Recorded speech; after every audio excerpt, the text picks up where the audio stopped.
बस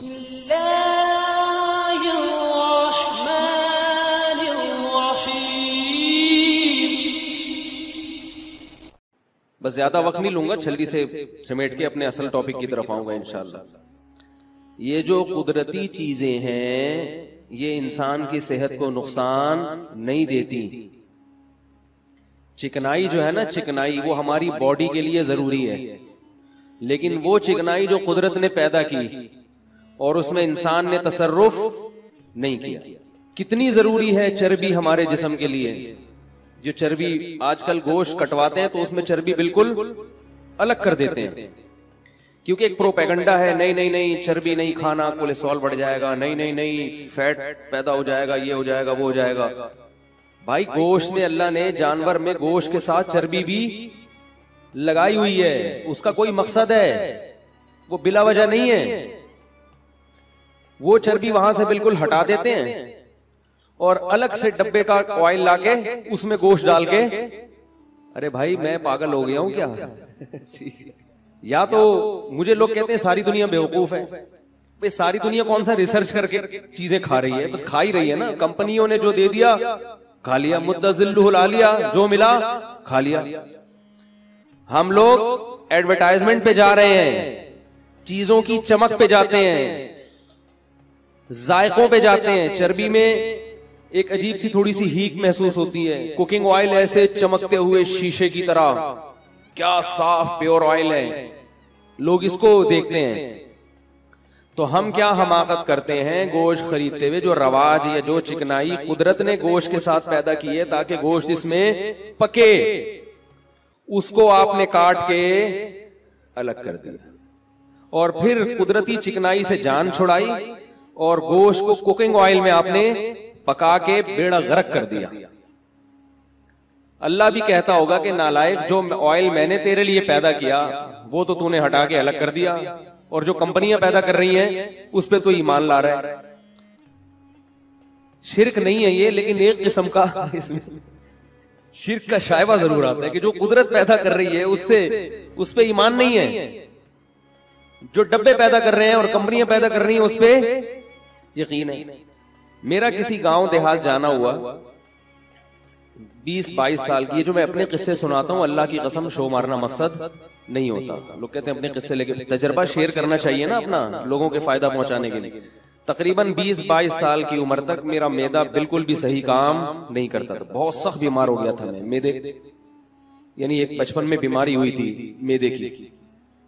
इलाज करा करा के थक गया था, डॉक्टरों का, हकीमों का, बहुत कुछ किया लेकिन फायदा नहीं। तभी मुझे ये तो बहुत सारे तजर्बे हैं ना, ये अपने ऊपर ही आए हुए हैं तिब के। लोग कहते हैं ना ये इतनी नॉलेज कहां से, बहुत से अपने ऊपर ही तजर्बे हुए हैं। मेरा किसी गांव जाना हुआ, ये जो कोयटा से आगे चमन है, चमन के करीब कोई गांव था, वहां दौरे हुआ करते थे सर्फ के, नहव के। तलबा जाते हैं दौरे के लिए, एक एक 2-2 महीने के लिए।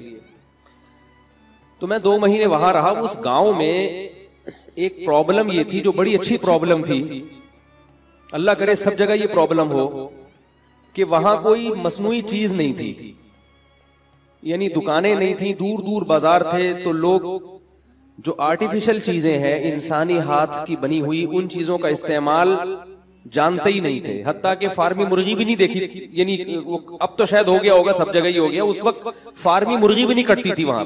मैं फार्मी मुर्गी के खिलाफ नहीं हूं, एक मिसाल दे रहा हूं, यानी ये बताने के लिए कि वो बिल्कुल नेचुरल लाइफ पे थे वो लोग। हम जब वहां गए तो वो इकराम भी करते थे तलबा का। इकराम ऐसा कि वहां रोजाना दुम्बे कटते थे। क्या कटता था? दुम्बा। और दुम्बे में अल्लाह ने चर्बी एक्स्ट्रा पैदा की है। चक्की वाला दुम्बा ना, उसको तो है ही चर्बी। वो तो अल्लाह ने अलग से दुम्बे का गोश्त पकाने के लिए पूरा घी का डब्बा अल्लाह ने उसके पीछे लगा दिया।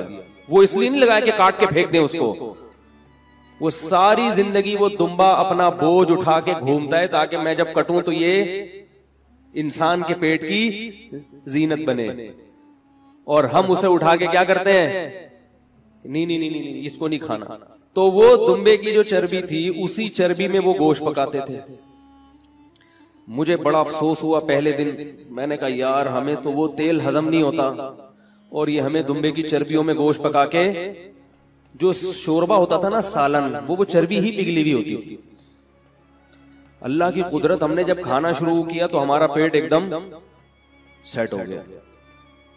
वो पेट की जो बीमारियां 15 साल से चली आ रही थी, यानी 7-8 साल की उम्र में मुझे पेट की बीमारी लाहिक हुई थी, और तकरीबन 13-14 साल वो रही। वो जो 12-13 साल बीमारी रही पेट की, वो 2 दिनों में, बोलो भाई, हजम होना शुरू हो गया। फिर उसके साथ वो लोग, सर्दियां भी थी, टाइट खानदानी किस्म की सर्दी पड़ती है वहां पे, तो वो बादाम पिस्ते भी रखा करते थे। बादाम हम कराची में कैसे खाते हैं, 11 बादाम सुबह निहार मुंह, 12वां खाया तो हकीम कहता है फिर मेरी कोई जिम्मेदारी, ऐसा ही होता है ना। हम पूरी पूरी प्लेट खा जाया करते थे बादाम की, जैसे चिलगोजे खा रहे हैं, ऐसे खाए। 2 महीने हमने खाया है दुम्बा और उसकी चर्बी ऐसे उठा उठा के, ये जो टुकड़े ऐसे खा जाते थे जो साबुत रह जाती थी। जब मैं 2 महीने के बाद वापस कराची आया हूं तो टमाटर में और मुझ में कोई फर्क नहीं। लोग ये कह रहे थे कि ये वो नहीं है। किसी ने तबसरा किया सर्दी की वजह से वरम आ गया है, क्योंकि यकीन नहीं आ रहा था कि 2 महीने में कोई इतना लाल सुर्ख टमाटर भी हो सकता है। और जिस दिन मैं यहां आया हूं, रमजान था, मैं आया हूं, मैंने अपने घर में जो इफ्तारी की है वो पहला खाना था 2 महीने बाद। इफ्तारी के बाद मेरा पेट, बोलो भाई, मैंने कहा ये क्या हो गया? ये था तेल। क्या था भाई? ठीक है आपका नहीं होता होगा, मैं ये नहीं कह रहा हर एक पर, लेकिन इससे ये तो पता चल रहा है कि ये इंसानी सेहत के लिए नुकसानदेह। किसी पर ज्यादा असर हो रहा है, किसी का पेट खराब हो रहा है तो किसी की दूसरी चीजें खराब हो रही हैं। जो पेट नहीं खराब कर रहा तो कुछ और खराब कर रहा है फिर ये। अब मैं कुरान और हदीस से इसके दलाइल लेता हूं। बात आ रही है? अब मैं किससे दलाइल लेता हूं? तो कुरान से, अल्लाह के कलाम से ज्यादा सच्चा कलाम किसका हो सकता है मेरे भाई? अल्लाह के कलाम से ज्यादा कोई कलाम सच्चा हो सकता है? मैंने एक दफा बयान किया था इस्लाम और सेहत, पार्ट 1 और पार्ट 2, उसमें सिर्फ कुरान से दलाइल दिए थे कि सेहत के हवाले से कुरान और सुन्नत में जो हमें चीजें मिलती हैं वो 100% उस तहकीक के मुताबिक है जो आज मेडिकल साइंस। चंद चीजों में इख्तलाफ है, मेडिकल साइंस उससे भी रुजू कर लेगी। 1-2 चीजें जिसमें मेडिकल साइंस का और कुरान का इख्तलाफ है, लेकिन जहां 99 चीजें मेडिकल साइंस ने मान ली हैं, वो 1% भी इंशाअल्लाह मान लेंगे, क्योंकि अल्लाह के इल्म से ज्यादा किसी का इल्म नहीं हो सकता। वो क्या था? कुरान मजीद में आता है, हर्रमना अलैहिम शुहूमहुमा, हमने बनी इसराइल पर, यहूदियों पर, उनके गुनाहों की वजह से ऊंट की चर्बी को हराम कर दिया था। गुनाह की वजह से जो चीज हराम की जाए वो मुसीबत होगी या नेमत होगी? नेमत होगी ना। नेमतें छीनी जाती हैं गुनाहों की वजह से। देखो आपसे कोई गुनाह हुआ तो आप पर यह नहीं होगा कि इस गुनाह की सजा ये है कि तुम्हें जो है अब वो नुकसानदेह चीजों पर पाबंदी है, अब तुम चीनी के बजाय शहद खाओगे। तुमसे चूंकि जुर्म हुआ है लिहाजा अब चीनी तुमसे छीन ली जाएगी और क्या खिलाया जाएगा? शहद। तो आप बोलेंगे भाई ये तो बड़ा अच्छा गुनाह है भाई।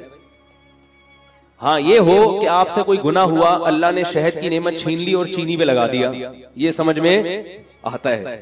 हमारे हजरत मुफ्ती रशीद अहमद साहब फरमाया करते थे कि ये गुनाहों का वबाल है कि अल्लाह ने चाय से हटा के हमें किस पे लगा, दूध से हटा के हमें किस पे लगा दिया?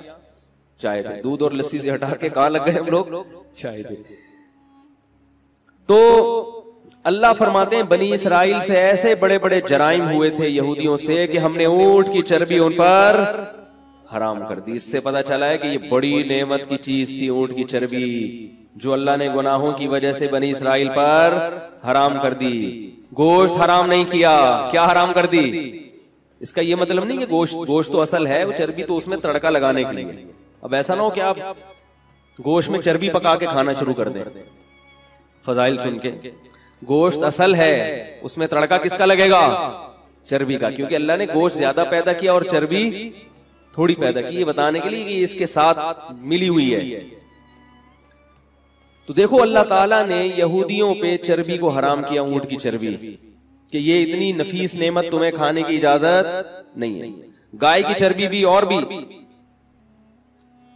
ये दोनों चर्बी अल्लाह ने क्या कर दी बनी इसराइल पर। कई सालों तक बनी इसराइल इससे दूर रहे हैं, ये अल्लाह की इस नेमत से। फिर जब रसूलुल्लाह सल्लल्लाहु अलैहि वसल्लम ने चर्बी को हलाल किया और बताया कि ये हलाल है, तो बनी इसराइल ने एतराज किया कि ये तो क्या है, हराम है, ये नहीं खा सकते। तो अल्लाह ने बताया कि हमने इनके गुनाहों की वजह से इन पर हराम किया था, असल में ये अल्लाह की नेमत है, ये हराम नहीं है।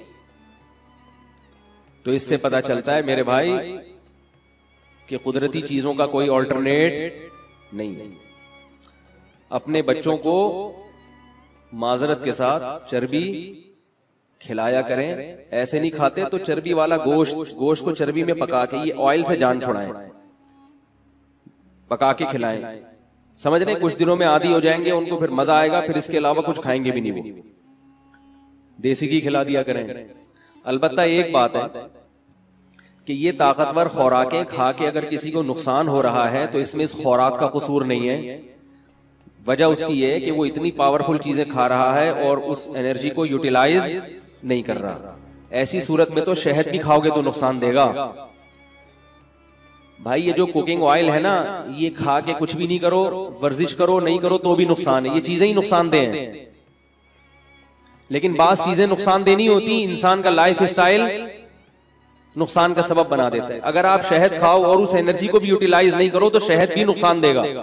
वो तो जाहिर है जब खाओगे ताकत आएगी तो कुछ चलना फिरना पड़ेगा ना, कुछ हिलना। तो रोटी भी खाओगे तो नुकसान देगी। क्या ख्याल है, गलत तो नहीं कह रहा मैं? तो इसलिए खाया करें अच्छी चीजें और फिर थोड़ी सी एक्सरसाइज या कोई मेहनत के काम भी किया करें तो फिट फाट रहेंगे। देसी घी भी खाएंगे, अगर वर्जिश करेंगे या अच्छी अपनी एनर्जी को यूटिलाइज करेंगे तो देसी घी दिल में वो नुकसान नहीं पहुंचाता। ये चीजें नुकसान पहुंचा रही हैं दिल को। देसी घी पीने वाले हमने सुना है 100 साल तक। एक साहब यहाँ उनके अब्बा रहते थे, 100 साल में इंतकाल हुआ, देसी घी पीते थे। लेकिन पीने के अलावा भी कुछ काम करते थे, ऐसा नहीं है कि सिर्फ पीना ही शुरू कर दे। तो समझ गए बात को? तो कुदरती इसी तरह ये दूध जो भैंसों का दूध है ये पिया करें। डब्बों के दूध से बोलो ना जान छुड़ाएं। समझ रहे हो? कुकिंग ऑयल से जान छुड़ाएं। अगर कुकिंग ऑयल करना ही है, इस्तेमाल करना ही है ऑयल आपने, तो या तो देसी घी में पकाएं। लेकिन मैंने बताया कि देसी घी का कफारा है। फिर वो कफारा ये कि फिर वर्जिश करनी है, उसको चलना फिरना है, वरना वो फट जाएंगे धमाके के साथ। ठीक है ना? वो तो कोई भी ताकत की चीज खाएंगे ना तो फट जाएंगे। तो अल्लाह ताला समझने की अमल की तौफीक अता फरमाए। इसलिए कि जब तक सेहत ठीक होती है तो कदर नहीं होती, जब बीमार होते हैं तो फिर देखो ना दीन के ना दुनिया के किसी काम का नहीं रहता इंसान।